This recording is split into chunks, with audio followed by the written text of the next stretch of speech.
Akhil Bharatiya Congress committee के महासचिव रणदीप सिंह सुरजेवाला ने पटना के सदाकत आश्रम में संवाददाता सम्मेलन कर केंद्रीय कैबिनेट से पास हुए जातीय जनगणना मामले पर नरेंद्र मोदी और अमित शाह पर जमकर निशाना साधा है। साफ तौर से सुरजेवाला ने एनडीए सरकार को आरक्षण विरोधी बताया है।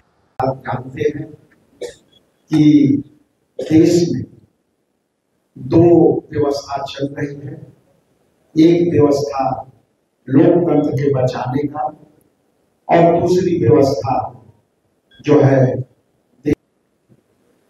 तो हम जहां जातिगत जनगणना की और वो क्यों जरूरी है उसकी बात आपसे करेंगे सब साथी मिलकर।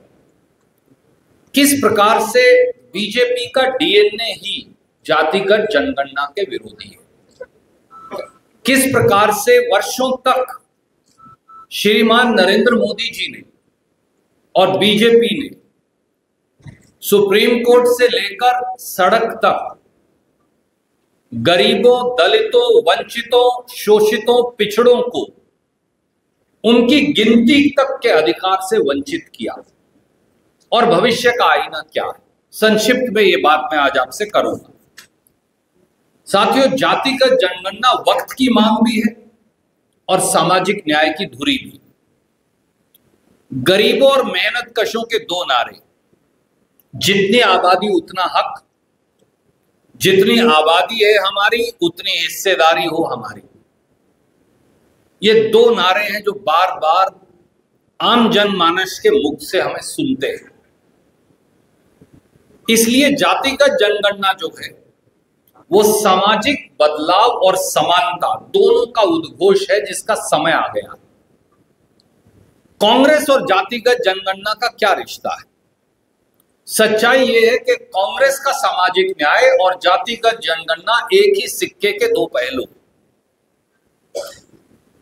भारतीय राष्ट्रीय कांग्रेस की सामाजिक न्याय की सोच के केंद्र बिंदु में सदैव जातिगत जनगणना का भाव रहा है और कांग्रेस की इसी सोच के चलते इस देश में आजादी के बाद पहली बार यूपीए कांग्रेस की सरकार ने 19 मई 2011 को देश में जातिगत जनगणना करवाने का निर्णय लिया।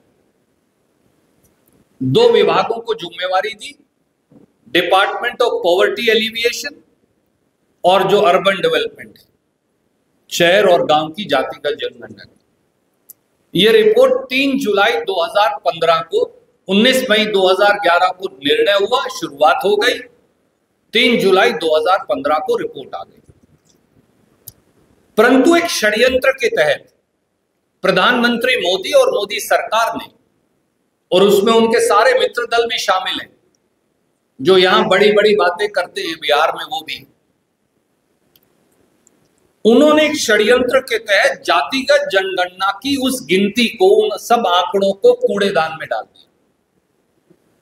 तब से आज तक अध्यक्ष जी कह रहे थे 2.5 वर्ष, अध्यक्ष जी मैं दुरुस्त करूंगा, ये 2011 में लड़ाई शुरू हुई, 25 में आ गए।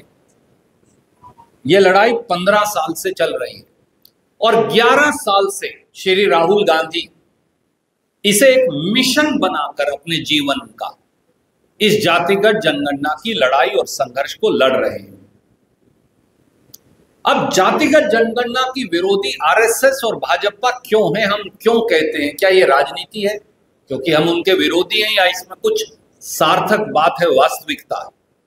क्योंकि आप तो इसका आकलन कर लेंगे, हम तो कुछ भी कहें। भाजपा और आरएसएस दोनों पहले दिन से जातिगत जनगणना के विरोधी हैं। क्यों? क्योंकि उनके डीएनए में दलित विरोध, आदिवासी विरोध, पिछड़ा विरोध, शोषित और गरीब विरोध है। उन्होंने 2011 की जातिगत जनगणना की रिपोर्ट को खारिज कर कूड़ेदान में डाल ये साबित कर दिखाया। उन्होंने सार्वजनिक तौर से जातिगत जनगणना का विरोध किया, उन्होंने अदालत में जातिगत जनगणना का विरोध किया, और अब जब कुछ नहीं बचा तो लाचार होकर वो गरीबों, दलितों, वंचितों, शोषितों, पिछड़ों, आदिवासियों की ड्योढ़ी पर उनको झुकना पड़ा। ये सच्चाई है। इसका क्या सबूत है? पहला सबूत, आरएसएस का जातिगत जनगणना विरोध। 2 तारीख नोट कर लीजिए, 23 मई 2010 और 6 जून 2010। आरएसएस में नागपुर से भैया जी जोशी जो सह कार्यवाहक हैं, उन्होंने बाकायदा बयान जारी किया और यह कहा कि राष्ट्रीय स्वयंसेवक संघ जनगणना में जाति गिनने के विरुद्ध है। ये 2 तारीख इसलिए नोट करें। तो मैं आपको भेज रहा हूं ये सारे कागजात, इसलिए ये वो बयान है जो उन्होंने जून 2010 में आरएसएस के मुखपत्र ऑर्गेनाइजर में छापा था। और कोई कहे कि भाई ऑर्गेनाइजर में ही छाप दिया तो कोई दिक्कत नहीं, इंडिया टुडे और वहां नागपुर के सब जो अखबार हैं उसमें भी छापा। मैं उन दोनों की प्रतिलिपि आपको भेज रहा हूं। तो ये तो है आरएसएस और जातिगत जनगणना की बात हो गई, इधर रख देता हूं। अब आ जाइए अगला पहलू, दूसरा, मोदी सरकार ने जातिगत जनगणना को 2011 में जो कांग्रेस ने करवाई उसको खारिज करने का षड्यंत्र किया। वो कैसे? वो रिपोर्ट 16 जुलाई 2015 को मोदी जी के मंत्रिमंडल में रखी हुई। ये मैं मोदी जी के मंत्रिमंडल का कागज लाया जो आपको भेज रहा हूं, उनकी बैठक की प्रोसीडिंग्स है जो उन्होंने रिलीज की। इसमें उन्होंने कहा कि जातिगत जनगणना जो कांग्रेस यूपीए ने करवाई थी उसकी रिपोर्ट आ गई है और ये रिपोर्ट मंत्रिमंडल के समक्ष रखी जाती है। अब इसका विश्लेषण करना अनिवार्य है, जातिगत विश्लेषण, कास्ट वाइज विश्लेषण। इसलिए मोदी जी ने कहा कि हमारा मंत्रिमंडल नीति आयोग के वाइस चेयरमैन अरविंद पानीग्रिया, ये लिखा हुआ है, मैं कुछ अपनी तरफ से नहीं कहूंगा, उनकी अध्यक्षता में एक एक्सपर्ट ग्रुप हम बना रहे हैं और वो फिर इस रिपोर्ट को लागू कर देंगे। बहुत अच्छी बात, हमने कहा तो अच्छा काम कर रहे हैं, इसमें क्या बुराई। पर यह निर्णय है 16 जुलाई 2015 का। उसके बाद हम पूछते रहे भैया क्या हुआ, वो एक्सपर्ट ग्रुप कहां गया, तो कुछ मालूम नहीं चला। फिर वो पकड़े गए सबसे बड़े न्यायालय में, उच्चतम न्यायालय में, सुप्रीम कोर्ट में। उन्होंने शपथ पत्र देकर जो कहा वो बहुत चौंकाने वाला है। वो शपथ पत्र ये है जो मोदी सरकार ने दिया, और वो शपथ पत्र दिया उन्होंने 2021 में। ये 16 जुलाई 2015 है, ये 2021 में दिया, यानी कितने साल के बाद? लगभग 6 साल हो गए। थोड़ा हरियाणा के आदमी की गिनती मनोज भाई कमजोर होती है इसलिए पूछ रहे हैं। 6 साल के करीब हो। 6 साल बाद जो उन्होंने कहा वो बड़ा चौंकाने वाला है, और वो मैं आपको ये एफिडेविट भी भेज रहा हूं और प्रेस विज्ञप्ति में भी है। उन्होंने कहा कि अरविंद पानीग्रिया की अध्यक्षता में जो कमेटी बनाई थी, एक्सपर्ट ग्रुप जातिगत जनगणना 2011-12, मोदी जी उसका कोई भी मेंबर बनाना भूल गए। 6 साल तक कोई मेंबर ही नहीं बना। मैं नहीं कह रहा, मैं आपको पढ़ के बताऊंगा। और उसकी कभी मीटिंग भी नहीं हुई। अब मैं आपको अंग्रेजी की उनकी 2 लाइन पढ़ देता हूं। It was decided by the cabinet, this is the cabinet decision, 16 July 2015। It was decided by the cabinet to constitute an expert committee under the chairmanship of the then vice chairman Niti Aayog, Professor Arvind Panagriya. However, the other members in the committee were not named and the committee never met. As a result, no action has been taken on the data in past 5 years. उन्होंने उठा के उसे कूड़ेदान में डाल। तो जिसने जातिगत जनगणना करवाई कांग्रेस ने, उस रिपोर्ट को उन्होंने कूड़ेदान में डाल दिया। तीसरा पहलू, मोदी सरकार ने संसद में लिखित जवाब में जातिगत जनगणना करवाने से इनकार ही कर दिया, बोले हम नहीं करवाएंगे। अभी ले आया, ये 2 बार दिया। कांग्रेस के सदस्यों ने पूछा, एक बार छाया वर्मा जी ने, जो हमारी सांसद हैं पड़ोस में छत्तीसगढ़ से, और एक बार दीपक बैज जी ने, जो वहां के कांग्रेस के हमारे अध्यक्ष, एक सवाल का जवाब दिया उन्होंने 10 मार्च 2021 को, और एक सवाल का जवाब दिया उन्होंने 8 फरवरी 2022। मैं उसकी 2 लाइन पढ़ देता हूं, वो क्या कहते हैं। उन्होंने कहा, union of India after independence decided as a matter of policy not to enumerate caste wise population, यानी हम नहीं करवाएंगे, यही दोबारा फिर देंगे। तो ये उन्होंने संसद के पटल पर कहा कि हम नहीं करवाएंगे। चलिए, फिर भी शायद मन बदल जाता।